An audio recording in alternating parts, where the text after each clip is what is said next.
de baja 3 municipios de la alerta de violencia de género contra las mujeres. El secretario general y presidente del sistema, José Guadalupe Torres Sánchez, habló al respecto.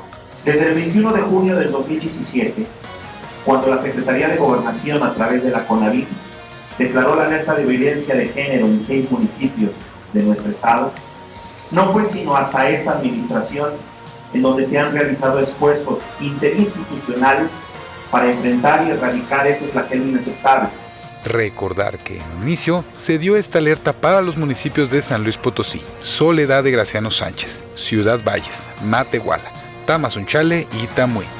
Esta alerta fue un llamado urgente a la sensibilidad, a la reflexión y a la acción, demandando medidas de seguridad, justicia y reparación que garantizaran una vida libre de violencia para todas las potosinas. 3 municipios han quedado fuera de la alerta. Es un logro histórico que por primera vez en todo el país y a 7 años de emitir la declaratoria, en San Luis Potosí se den por cumplidas al 100% 3 medidas y se levante la declaratoria en 3 municipios, Matehuala, Tamazunchale y Tamuín, de los 6 que tienen la declaratoria. Producción Osvaldo Martínez. Información Juan Carlos Contreras. Noticieros Canal 7.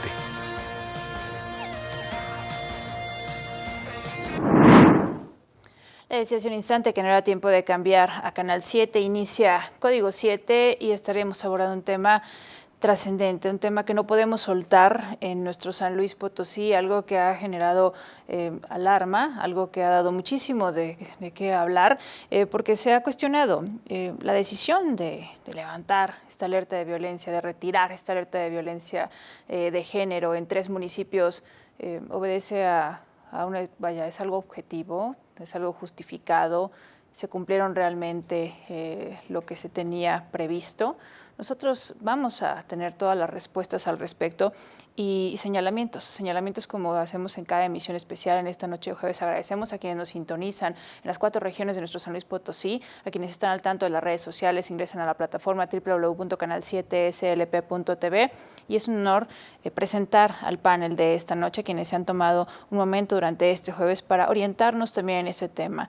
Si tiene un sentido la decisión tomada ya el 7 de agosto. Saludamos con todo gusto a la maestra Marta Horta Rodríguez, regidora del Ayuntamiento de la capital. Muy buenas noches, Marta, ¿cómo estás? Buenas noches, Paulina, y buenas noches a todo tu auditorio de Código 7.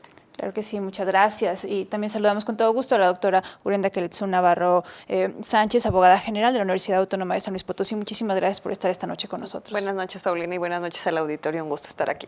De igual manera, saludamos a la doctora Jessica Yolanda Rangel Flores, investigadora de la Facultad de Enfermería y Nutrición de la Universidad Autónoma de San Luis Potosí. Gracias por acompañarnos en Código 7. Gracias por la invitación, es un gusto estar con tu auditorio. Saludamos a la licenciada Gabriela Silva Olivares, quien es representante del Frente Marea Verde. Muchísimas gracias, Gabriela, por estar también en Canal 7, en las instalaciones, esta noche de Código. Muchas gracias y gracias por la invitación. Y bien, quisiera por favor que nos comiencen a responder si todo esto tuvo un sentido. Esa sesión efectuada el 7 de agosto, que se dice que emana ya de una decisión previa o una modificación que se estaba trabajando desde junio. Ustedes tienen las respuestas. ¿Quién guste comenzar?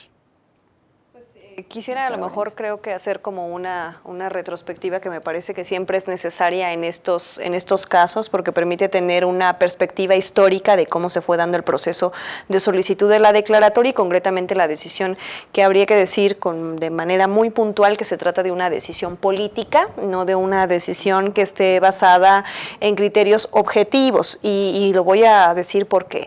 Porque creo que en ese sentido, al menos los informes que se habían estado emitiendo desde el GIM, que es el grupo interinstitucional que de acuerdo a las bases de operación que tiene precisamente la declaratoria y que esta propia declaratoria ha sufrido cambios en su metodología de evaluación, implicó, entre otras cosas, que esas evaluaciones que realizaban el grupo interinstitucional pudiera poder tener a su alcance evidencia y en algún momento que el Estado propuso una serie de indicadores que incluso aprovecho el espacio para decir que en su momento pues señalaron que yo había hecho esos indicadores y lo digo aquí públicamente, no los hice yo, ¿no? E incluso formaba parte en ese momento yo del sistema y se me dejó de invitar por señalar que esos indicadores y que el programa estatal para prevenir y atender y sancionar la violencia contra las mujeres estaba construido sin metodología. Y creo que es importante mencionarlo precisamente porque la ausencia clara de una metodología objetiva y criterios de evaluación han hecho que se pueda cambiar la opinión institucional, no así del grupo interinstitucional. El grupo interinstitucional lo que recibe es un informe del gobierno sobre el cumplimiento de las medidas. Lo que este gobierno estuvo reportando como medidas cumplidas, por eso sorprende lo que dice el secretario general, son las acciones que realizó la pasada administración. De hecho, por ejemplo, podemos ver en la medida correspondiente a la elaboración del diagnóstico sobre la situación de la violencia, y es el que se realizó en la pasada administración. Entonces, de ahí que digan que ha habido nuevo cumplimiento de medida, puede haber acciones, ciertamente, puede haber acciones. No estamos diciendo ni invisibilizando que puede haber acciones de este gobierno, pero que haya una afirmación sostenida de que no hubo acciones en algún otro momento, que a la fecha han seguido reportando como si se hubieran hecho en esta administración, pues creo que es completamente falso y que busca instalar una versión y una narrativa poco objetiva sobre lo que realmente pasa. Entonces, ¿qué valora el grupo interinstitucional? El cumplimiento de esas medidas de acuerdo a lo que le presenta el Estado, y considera algunas de estas medidas como por cumplidas. Y lo cierto es que paralelo a ello, en esa opinión, lo que dice el grupo interinstitucional es podemos dar por cumplidas ciertas medidas, y creo que aquí viene la primera distinción. Dar por cumplidas medidas no significa levantar la declaratoria de alerta de violencia de género, ¿no? Es decir, para poder levantar la declaratoria de la violencia de género que está contemplada en la ley, más no hay un reglamento de la ley sobre ese supuesto, tendría que haber cumplimiento total de las medidas. Y lo que se dijo por el grupo interinstitucional en su informe es que había cumplimiento parcial, porcentual, de ciertas medidas, y algunas que sí estaban cumplidas 100%, pero no de la totalidad de las medidas. Y aunado a ello, lo que dice CONAVIM es que tiene datos cuantitativos que estiman a partir de un proyecto PRONACES, su director de políticas públicas, que hay una disminución de la violencia, lo cual pues también habría que preguntarse cómo, porque hasta el día de hoy no conocemos sobre qué información estadística y metodológica la CONAVIM refirió que hay una disminución de la violencia feminicida, que no es lo mismo que el feminicidio, ¿no? Y creo que eso es importante también atender a la complejidad del asunto. Entonces, lo que yo te diría es que no es una decisión objetiva quererlo construir en la narrativa pública sin apelar al hecho de que pues la comunidad y la sociedad en general no necesariamente tiene acceso a estos documentos. Los hemos tenido históricamente quienes le hemos dado seguimiento al tema durante años, pero lo cierto es que la decisión actual es una decisión política, es una decisión de querer instalar que pues en San Luis hay seguridad y que las mujeres estamos muy bien, cuando la realidad es que no hay cumplimiento de totalidad de medidas, que es lo que prevé el levantamiento de la declaratoria, que no hay un reglamento a las disposiciones normativas de la ley respecto a la declaratoria que les permitiera haber tomado la decisión que tomaron, que somos el tercer estado en el que se está haciendo a nivel nacional. Los anteriores fueron en el Estado de México y en Campeche, ¿no? Y que también han sido decisiones altamente cuestionadas en ese sentido, y pues que aquí lo que viene a provocar es una desmovilización en términos justamente de acción institucional, no así de la base, quiero decir, del movimiento feminista, porque creo que justamente la agenda sobre violencia feminicida ha articulado históricamente, a diferencia de otras agendas contra las mujeres, a las mujeres de este estado. En su momento llegamos a escuchar que incluso nos quedábamos cortos en la cantidad de municipios que contaban con la declaratoria. Hoy, ¿cuál es el panorama? Porque siempre se nos dijo, sí, son estos los que están señalados, venía la incomodidad de la autoridad, y después decían, ¿por qué no puede estar en otros municipios? Algunos argumentaban falta de presupuesto y de voluntad. ¿Ustedes qué percepción tienen?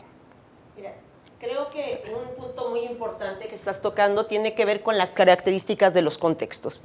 Y ahí es particularmente mucho más indignante este levantamiento de la alerta, porque justamente aborda dos municipios que son altamente vulnerables, porque estamos hablando de que se trata de mujeres indígenas, ¿no? Tamazunchale, Tamuín, y en Matehuala hablamos de un contexto de mucha migración.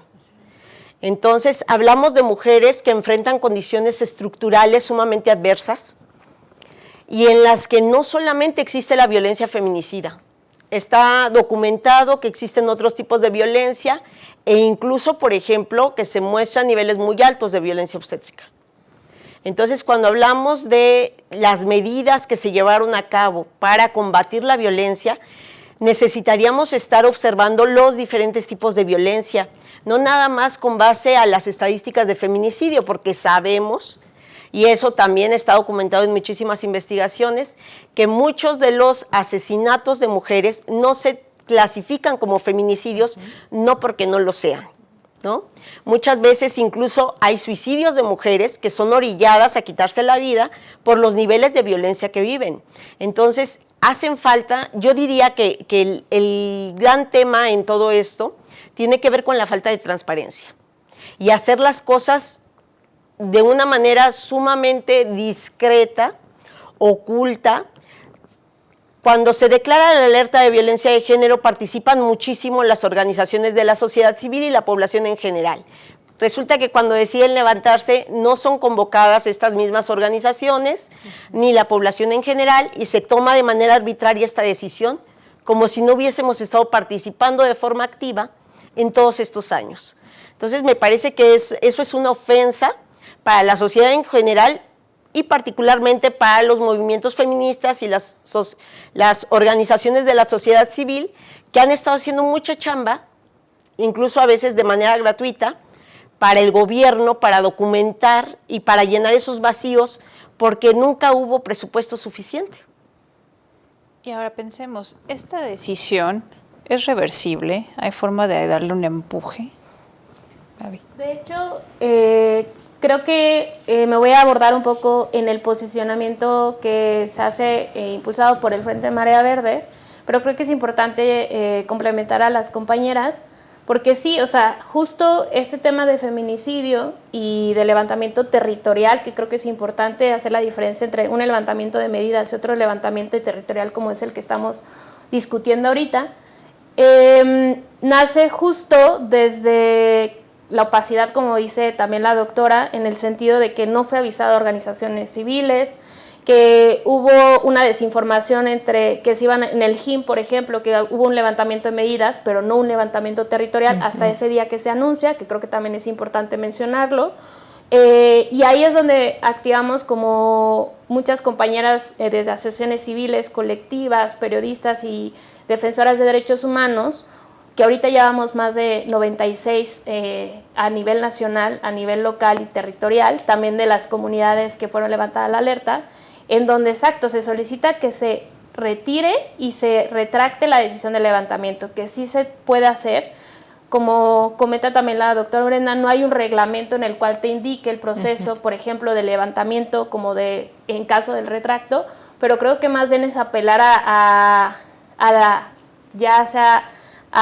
un poco el tema de que la autoridad, ¿no?, reconozca que el hecho que levanten una alerta en materia territorial modifica, por ejemplo, políticas públicas, cómo se maneja carpetas de investigación en la fiscalía, cómo se está tomando y da una crítica y una luz que nos permite ver que, por ejemplo, lo que decía la doctora en este caso, que los feminicidios se deberían de tratar, o en los protocolos, cualquier muerte violenta de cualquier mujer debería tratarse como investigación de feminicidio hasta que se demuestre lo contrario con los estándares internacionales de derechos humanos, y eso implica desde homicidios dolosos, desde muertes aparentemente accidentales y también casos de suicidio, ¿no?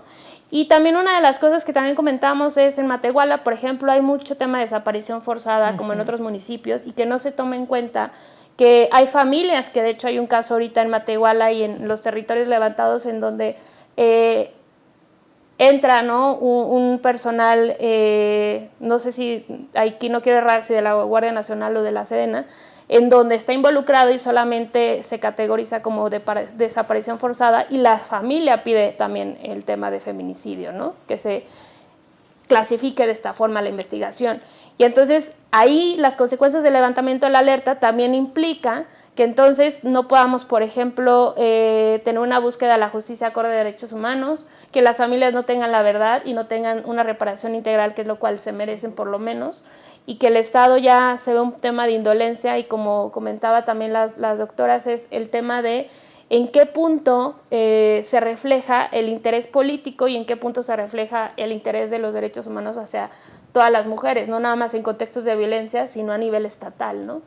Y sí se puede levantar la alerta. Y también ahí hay una responsabilidad conjunta, no nada más del gobierno estatal, sino del gobierno federal, en este caso, que sería CONAVIN, y por eso dentro del posicionamiento no solamente se pide a quien está encargado ahorita de la coordinación de CONAVINT, porque no hay una titular oficial, eso es importante, hay un cierre también de procesos de gobernaturas ahí, de toda la parte electoral, y también la nueva entrada de la nueva presidenta electa Claudia Sheinbaum, ¿no? Y se le solicita, de hecho se le está buscando ya notificar a todas las autoridades para que de manera constitucional nos den una respuesta justo del levantamiento de la alerta. Pero ya que tocan este tema y volviendo al origen de que es algo político, una decisión política, sí podríamos tener esa confianza de que se rectifique, por ejemplo, pensando en Claudia Sheinbaum Pardo, pensando en gobernación y especialmente ya si yo le raspo un poquito a la relación que ha habido, que se ha percibido, por lo menos entre los grupos políticos de San Luis Potosí y el que hoy pues está a punto de hacer esta transición en la República Mexicana. Yo creo que has tocado un punto muy interesante y después de escuchar todo lo que nos comentan ambas doctoras y la licenciada Gaby, es bien cierto que tenemos que trabajar en apelar que si hoy por primera vez en la historia tenemos una mujer, pues esperamos que esta mujer nos impulse las políticas públicas necesarias. Y quisiera además detenerme un poco, Paulina, antes de continuar con esta idea, hay que destacar fehacientemente la participación de sociedad civil para lograr impulsar que San Luis Potosí fuese tomado en cuenta para la declaratoria de alerta de género. Esto es vital porque justamente sociedad civil nos muestra los indicadores, los cuestionamientos como en el área de la salud que comenta la doctora, lo que ves en materia de derechos humanos y también la doctora Urenda en un tenor donde evidentemente al hacer falta una metodología muy clara en torno primero a la clasificación de qué es la prevención, que a lo mejor quienes estamos, como bien decías, en este ámbito entendemos, pero no hemos sido capaces de socializar lo prioritario. Y entonces luego pensamos que incluso cuando se declara la alerta, pues se decía, va a llegar el ejército, se van a hacer una serie de condiciones que van a imposibilitar el turismo y entonces cosas por el estilo, la economía no va a avanzar y justamente es donde vuelven a invisibilizar la condición que tenemos como mujeres como si fuese más importante, no digo que no lo sea, el desarrollo económico de una entidad, de un municipio, a la vida de las mujeres. Y por otro lado, yo sí espero con una gran esperanza que la presidenta de la República, porque además ella hizo un protocolo también en Ciudad de México siendo jefa de gobierno, donde ahí no declaraban la alerta de género, sino la alerta de violencia, que luego eso también sería bien interesante destacar, porque yo creo que hay una gran deuda histórica, no lo dicen ninguna de las que estamos aquí, sino lo dice la historia que hemos vivido las mujeres en torno a lo que significa la violencia feminicida.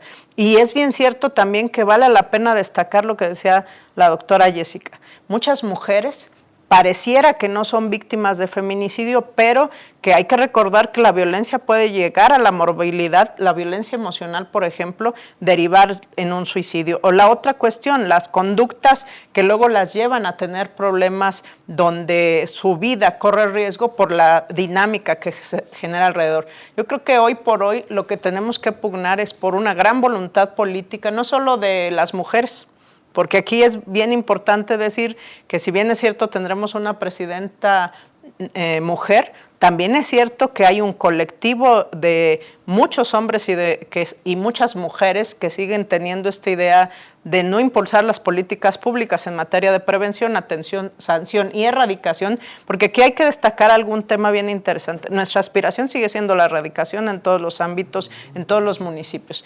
Yo quisiera además comentar que uno de estos municipios que tiene una gran situación. Hay que recordar que hubo una situación de un feminicida serial que por desgracia puso en el ojo público la actuación de los gobiernos, tanto federal, estatal y municipales, que en su momento no supieron atender. Y creo que esto nos lleva a, y eso derivó en que no fuese una víctima, que ya de por sí, per se, era grave, sino que fueran varias y que haya tenido que pasar esta situación porque no hemos entendido que algo básico en la alerta de violencia de género es hacer políticas públicas en materia de prevención, para poder disminuir la violencia contra las mujeres, sobre todo la violencia feminicida. Y con este pronunciamiento nosotros haremos una pausa, agradecidos con nuestro panel porque tenemos intervenciones muy importantes. Preste atención en esta noche de jueves. Gracias por abrirnos la puerta de su hogar en los diferentes municipios de San Luis Potosí. Tendremos más en unos minutos.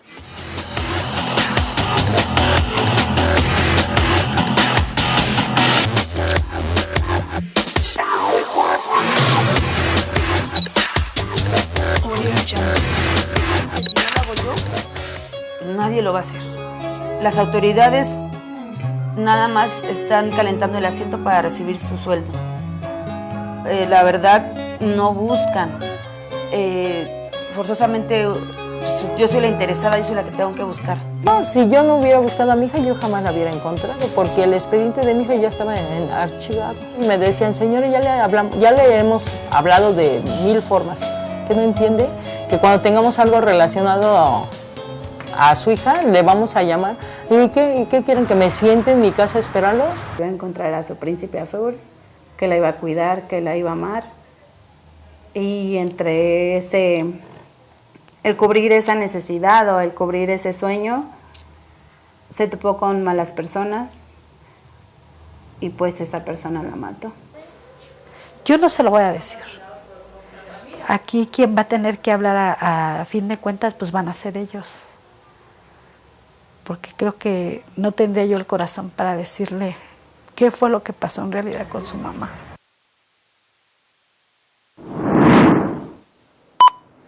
Continuamos en Código 7. Muchas gracias porque nos permite charlar en esta noche sobre una determinación que se hizo aquí en nuestro San Luis Potosí y que se está analizando cómo darse el revés, y no porque se busque manchar a las autoridades como en tantas ocasiones sienten, ¿no? Que les duele lo político, y pues si les duele lo político que den las soluciones, ¿no? Que tengan la disposición, que abran la puerta a los perfiles críticos a sí mismos, no solamente que sientan incomodidad y entonces les dejen con la puerta cerrada, al contrario, ¿no? Ha sido todo un tema. Agradecemos a nuestro panel de lujo durante esta noche en la emisión especial.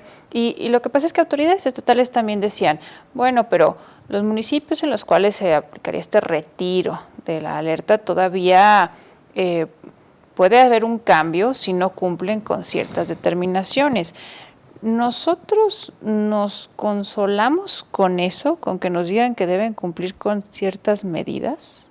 ¿Quién guste comenzar? Pues yo creo que no, Paulina, y retomaría varias cosas que tú has estado preguntando y que las colegas han comentado, porque de que es reversible, es reversible. Ellos en el documento que CONAVIM expide para esa sesión especial, que además haría el apunte de que no hay sesiones especiales del CEPACEP, la ley contempla solamente sesiones ordinarias y extraordinarias, por lo tanto esa sesión sería ilegal, atacable por la vía del amparo, pero bueno, eso estará en potestad de decidirlo el movimiento feminista si quiere accionar por esa vía legal.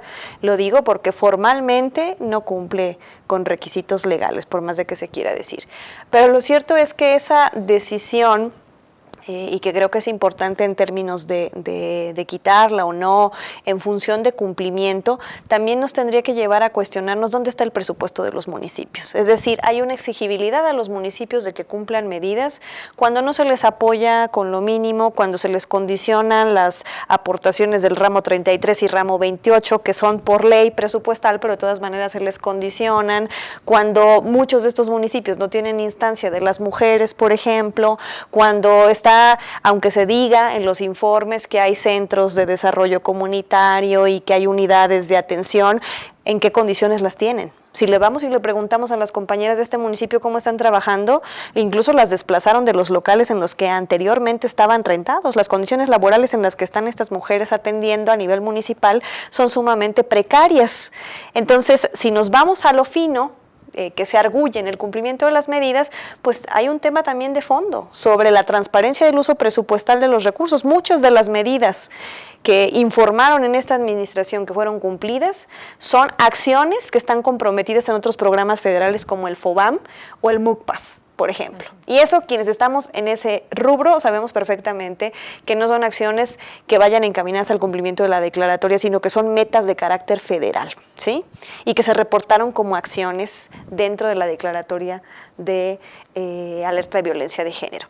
Entonces, esa reversibilidad de cumplimiento de medidas que condiciona a CONACYT, pues evidentemente también está en un veremos, en esa suficiencia presupuestal que puedan tener, y mientras eso pasa, y que tiene relación también con lo que le preguntabas hace un momento, nos preguntabas en general, pues las condiciones de violencia en estos municipios en los que ya apuntaba Jessica, cuya precarización de las mujeres es aún mayor y la posibilidad de acceso a la justicia es en consecuencia también menor, pues evidentemente no van a encontrar una respuesta institucional y el aumento de las violencias y otras formas de violencia, nuevas violencias, como ya lo apuntaba Gaby, vinculadas, por ejemplo, la desaparición forzada, la trata de personas, en cuyos indicadores, por ejemplo, más altos son el de explotación sexual contra mujeres o el de explotación laboral que hace a niñas, mujeres, hombres jóvenes, etcétera, pues son nuevas formas de violencia que también están vinculadas a esos contextos. Y un apunte que yo haría más, el ejemplo es el caso de Tamuín que comentaba Marta. Esa situación de Tamuín, se levanta hoy la declaratoria y las familias al día de hoy no han recibido justicia, Paulina. O sea, a mí me parece eso un sinsentido, ¿sí? Cuando creo que es importante recordar, el mecanismo de la declaratoria es un mecanismo atípico en América Latina. Es la única ley de acceso de las mujeres a una vida libre de violencia, esta ley general, a nivel latinoamericano, que contempla un mecanismo de exigibilidad del derecho humano de las mujeres a una vida libre de violencia. Si las víctimas indirectas no tienen ni siquiera acceso de exigirle a la autoridad esas medidas mínimas de justicia y reparación, y estoy hablando del caso de Tamuín, en donde no han encontrado acceso a la justicia, ¿qué más pueden pedirle a la autoridad? ¿Sí? Ese es el sinsentido y esa es la razón por la que efectivamente muchas de nosotras hemos levantado la voz en el marco de este tipo, por ejemplo, de pronunciamiento que se hizo con múltiples organizaciones de la sociedad civil y defensoras de derechos humanos, a que luego el gobierno pues empieza a mover a sus medios de comunicación para decir que recibimos dinero o que las activistas reciben dinero, una práctica muy constante para descalificar a lo que tú bien mencionabas hace un momento, la crítica fundada. Porque lo que se olvida es que en la memoria colectiva hay suficiente memoria histórica de lo que ha venido ocurriendo en este tema. Y una vez que se le da este uso, porque así ha sido, como propagandístico de parte de las autoridades, entonces, ¿qué expectativa tenemos también ante la posibilidad de que se recurra justo a los amparos, ¿no? Que las mujeres así actúen? Nos sentimos que tenemos una autoridad realmente aliada cuando debemos defendernos así. Creo que en materia de amparos o en materia de estrategias legales o de exigencia de derechos, al final las mujeres estamos muy limitadas a eso, porque sí, hay elementos para interponer un amparo, pero eso no implica que en otras acciones que hemos hecho de manera individualizada, por ejemplo, en acceso a derechos sexuales y reproductivos, en materia contra la violencia, en materia de seguimiento, por ejemplo, con las familias víctimas, ¿no? De manera indirecta, desde sus infancias, sus familiares, etcétera, se han hecho estas estrategias legales, ¿no?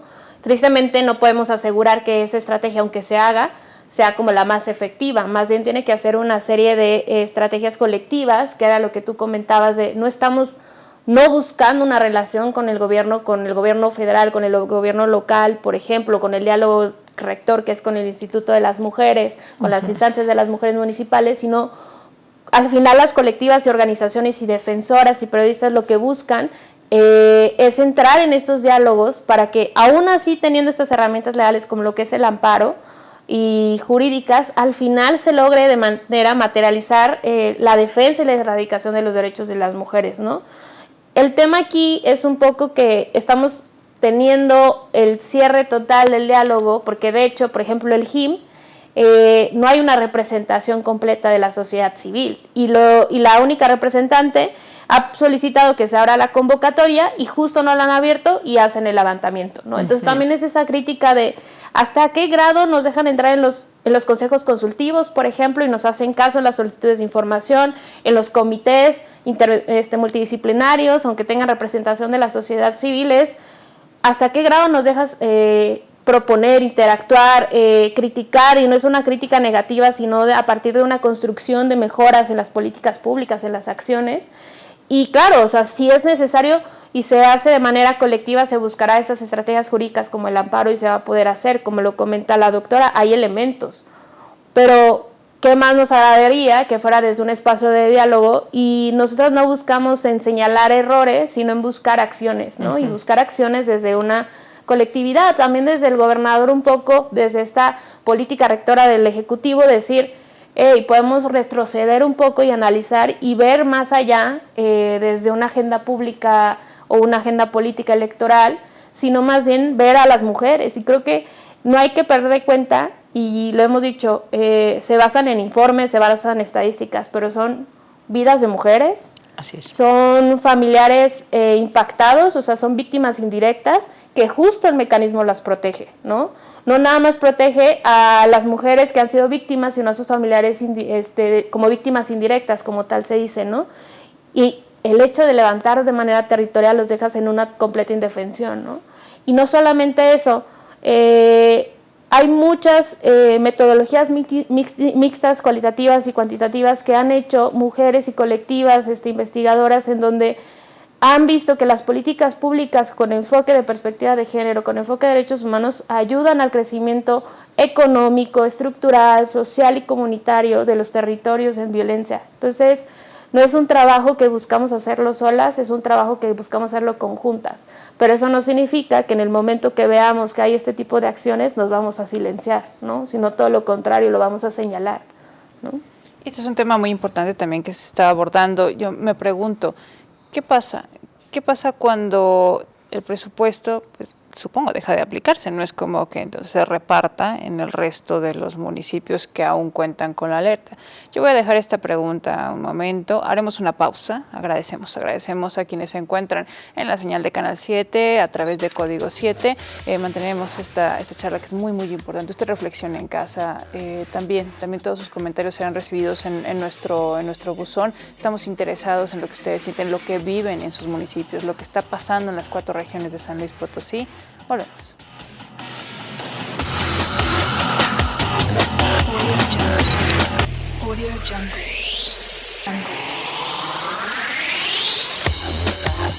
Hay maneras de medirlo. Hay un síndrome de la mujer violentada que todas tendríamos que identificar y darnos cuenta, todas y todos, porque quienes nos rodean, nuestros vecinos, nuestros familiares, hombres y mujeres, también tienen un papel que jugar en la denuncia. Reviso tu celular con un ¿a dónde vas?, con un ¿te cuestiono cómo te vistes?, con un ¿quién te llamó?, hasta ir creciendo, evolucionando esa violencia a grados mayores, un empujón, un rasguñón, ¿no? Golpes, ¿no? Y eso va creciendo y las mujeres normalmente no se dan cuenta que están en una relación patológica. Aprender a darnos cuenta en qué momento esa relación está violentando.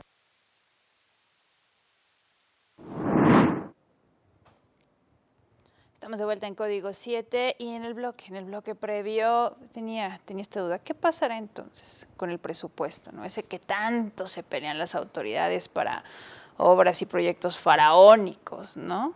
Pero en este caso se retira o se decide el retiro de la alerta en tres municipios, la declaratoria en 3 municipios.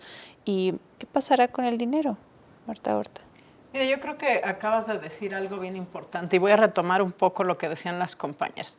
Una forma de invisibilizar históricamente a las mujeres es desde la casa limitando el recurso y socialmente se repite este patrón donde no son prioritarias las acciones en torno a no solo los temas de violencia, sino todos los temas que tienen que ver con las mujeres. En el caso que nos trae este día, yo sí creo que es fundamental el saber que para poder entrar, por ejemplo, a los temas de reparación del daño, evidentemente debe haber recurso, porque tiene todo mucho que ver con el tema de la atención psicológica, con algunas acciones de tipo social, es decir, sobre todo el acceso a la justicia, y que al final del día es un tema presupuestal.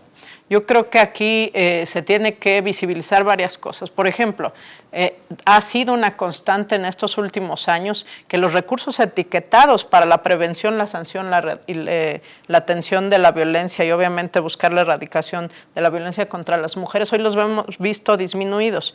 De antaño habían programas a través de la Secretaría de Salud que reconocían la violencia como un tema de salud pública, entre otras cosas, donde se destinaba recursos para los refugios y también a través de Indesol, y de repente estos recursos los quitaron cuando los refugios para mujeres víctimas de violencia familiar en todo el país son aliados y hacen el trabajo, hay que decirlo como es, que debiera hacer el Estado. Entonces, salvaguardan la vida de mujeres, niñas y niños. Y la verdad es que yo aquí quisiera también decir algo. Las declaratorias de género no solo debieran estar basadas en la estadística de cuántas personas han sido objeto de violencia feminicida o han perdido la vida en un acto feminicida, sino yo siempre he dicho, bastaría que una mujer pierda la vida en con esta violencia, como para que se tomen medidas pertinentes. Y el otro asunto, no solo el tema presupuestal, sino las políticas públicas y el seguimiento que se da, porque evidentemente decía la doctora Urenda, ¿dónde está el presupuesto? Luego pareciera que imprimir folletos justifican el que digamos que se está haciendo política pública, y pues nosotras sabemos que eso no es suficiente. Y ahora yo creo que también vale mucho la pena, tú decías algo, que ojalá los gobiernos se pongan de acuerdo, porque el que acepten, no es que acepten una crítica o no, es una necesidad imperante el que haya mecanismos que prevengan, atiendan y busquemos que esto, no solo porque esté en la ley, sino porque haya la suficiente voluntad, y aquí sí tendrá que ser voluntad política para seguir impulsando estas acciones en beneficio de las mujeres. Y quisiera cerrar con una situación. Yo creo que en el asunto de violencia contra las mujeres siempre va a haber una deuda histórica, una deuda latente, pero sobre todo una invisibilización de no pasa nada. Ocúpense colectivos, ocúpense sociedad civil, ocúpense mujeres de otros temas, pero en no lo pongan sobre la mesa. Y tal pareciera que es un asunto que no nos gusta a muchos, pero que pues mientras haya violencia contra niñas, mujeres, de diferentes formas, pues tiene que ser un asunto que sea de la agenda pública, no solo del ámbito gubernamental, sino que se siga en este diálogo, como bien decía Gaby, este diálogo permanente donde reconozcamos que las tareas siguen siendo muchas y la brecha sigue siendo mayúscula. Y que era un tema del cual efectivamente se está ocupando la sociedad, la misma academia, desde la investigación, había proyectos, había planes. ¿En qué fase nos encontrábamos en San Luis Potosí? Claro, yo creo que es bien importante tener en cuenta que hay un ciclo de las políticas públicas. Cuando se echa a andar una política pública, se sabe que esa política pública debe de evaluarse, debe de monitorearse. Justamente en la academia no nos esperábamos los levantamientos de las alertas, porque justo en la academia estamos en este momento identificando cuáles eran las debilidades. Sería tonto decir que esta política pública no tenía áreas de mejora. Por supuesto que tiene áreas de mejora. Por supuesto que hay quienes dicen que de todas maneras con la alerta de violencia de género no se estaban limitando la cantidad de violencia feminicida y de feminicidios. Estamos de acuerdo con eso. Pero la solución no es quitarla y empezar otra vez desde cero, porque entonces nunca vamos a avanzar. Justo en la academia estamos analizando en este momento cuáles eran las áreas de mejora. Y habíamos llegado, o hemos estado llegando a la conclusión de que necesitamos que aplicar una mirada interseccional.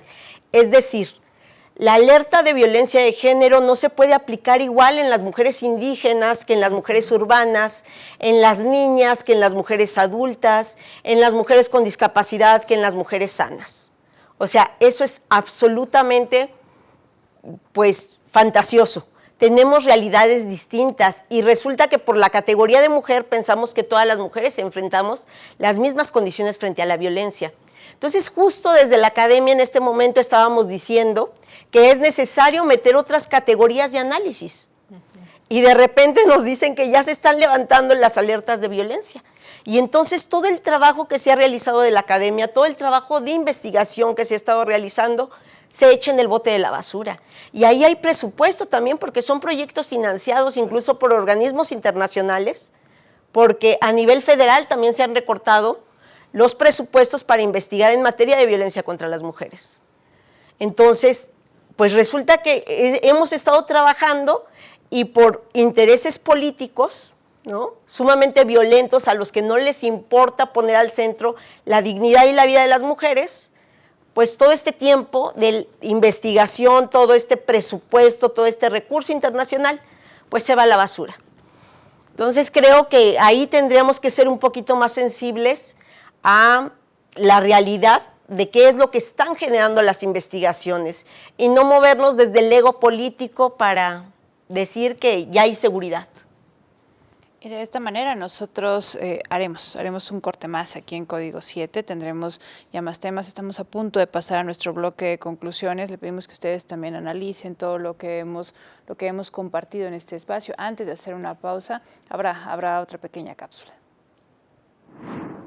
Las mujeres de todos los sectores sociales, de todas las preferencias, etcétera, tienen que y tenemos que acostumbrarnos a romper el silencio. En esta sociedad, más del 95% de los delitos que se cometen no se denuncian. Entonces, las mujeres tenemos que aprender a romper el silencio y a decir, no es normal.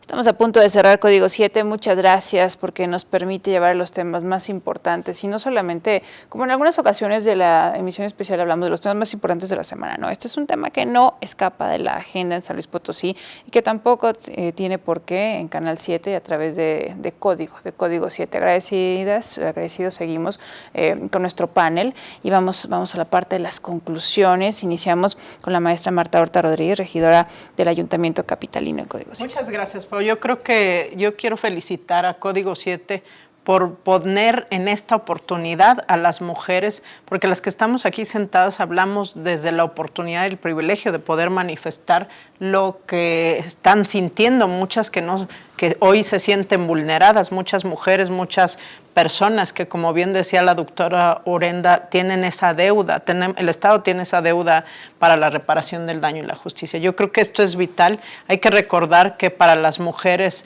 es muy importante que se siga trabajando con estos mecanismos que se tienen en la alerta de violencia de género y que tengamos la sensibilidad de poder caminar de manera conjunta desde la academia, desde sociedad civil, para poder presentar un bloque de muchas mujeres, pero también de muchos compañeros defensores de derechos humanos de las mujeres y sobre todo que aprendamos a decir cómo son las cosas. No podemos minimizar lo que está sucediendo, no podemos invisibilizar lo que muchas mujeres tienen, pero sobre todo tenemos que tener la conciencia muy plena de que debe haber mucha voluntad política y que, por supuesto, si hay que trabajar en algunos diálogos interinstitucionales para que se recapitule lo que se ha venido haciendo y que no se eche en saco roto toda la expertise que se ha tenido durante años. Hay que recordar que para lograr esta declaratoria en el 2017 se estuvo trabajando de manera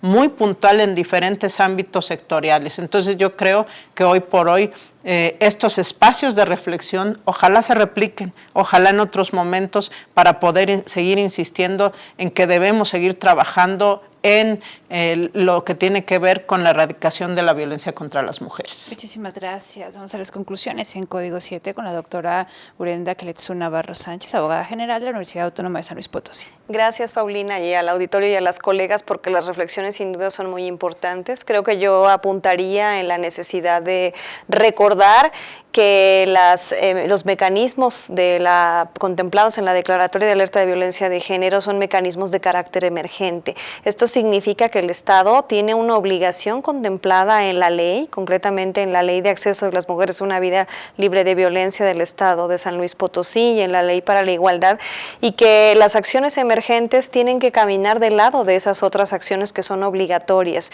Y mientras no exista una continuidad en ello, lo cierto es que las mujeres vamos a seguir expuestas frente a la violencia, aun y cuando las cifras se intenten maquillar o se intenten desdibujar, y que las decisiones políticas lo único a lo que abonan es a la invisibilización de la violencia que existe contra nosotras.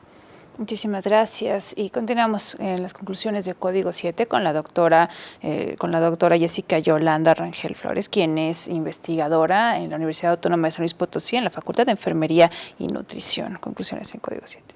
Muchas gracias. Agradecer el espacio, agradecer la oportunidad de reflexionar sobre el punto y sobre todo la oportunidad de invitar a tu auditorio a involucrarse. Habemos muchas mujeres en el Estado y sentimos que están representadas por muchas organizaciones, pero necesitamos hacer más presión. Necesitamos todas meternos en esta discusión porque a todas y a todos nos afecta. La violencia no es algo que atraviese vidas particulares, nos atraviesa a todos y a todas, ¿no? También invitar al funcionariado, a esos funcionarios y funcionarias que desde el trabajo del escritorio están apoyando este levantamiento de las alertas, a que vengan a los espacios donde están las familias de las víctimas, donde se resuelven los casos de violencia sexual, ¿no? Que salgan de esos espacios cerrados, que vengan, que conozcan las historias y que si vamos a establecer un diálogo, sea en los espacios donde están las víctimas de la violencia feminicida y sus familias, porque es justo ahí donde necesitamos que participen, no dentro de las instituciones. Ahí ya hemos escuchado muchos resultados de investigación, ahora necesitamos que ustedes escuchen las historias de las familias, de las sobrevivientes y de las víctimas. Muchísimas gracias y concluimos con el comentario, también con la conclusión, de la licenciada Gabriela Silva Olivares, quien es representante del Frente Marea Verde. Vamos contigo.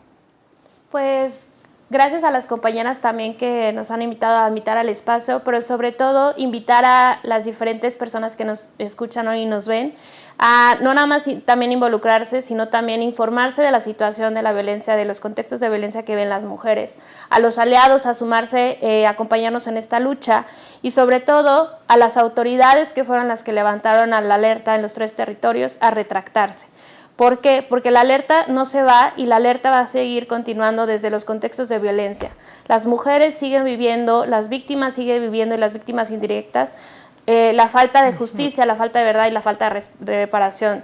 Nosotras somos solo acompañantes de estas luchas, pero las víctimas siguen ahí y las mujeres siguen viviendo contextos de violencia. Entonces les recuerdo que necesitamos que se levante o que se retracte, el levantamiento de la alerta, porque #la alerta no se va. Muchísimas gracias, en verdad ha sido un honor para el equipo de Canal 7 tenerlas, perfiles valiosísimos, cada una contribuye de diferente o en diferente ámbito a la sociedad, son mujeres que reconocemos, que admiramos y especialmente que unidas van en la misma causa. Entonces muchas gracias por acompañarnos esta noche de Código 7, también a ustedes en las 4 regiones de San Luis Potosí, manténgase en la señal, no se despegue, ya falta muy poco para el resumen de la medianoche, tendremos programación importante. Hasta la próxima.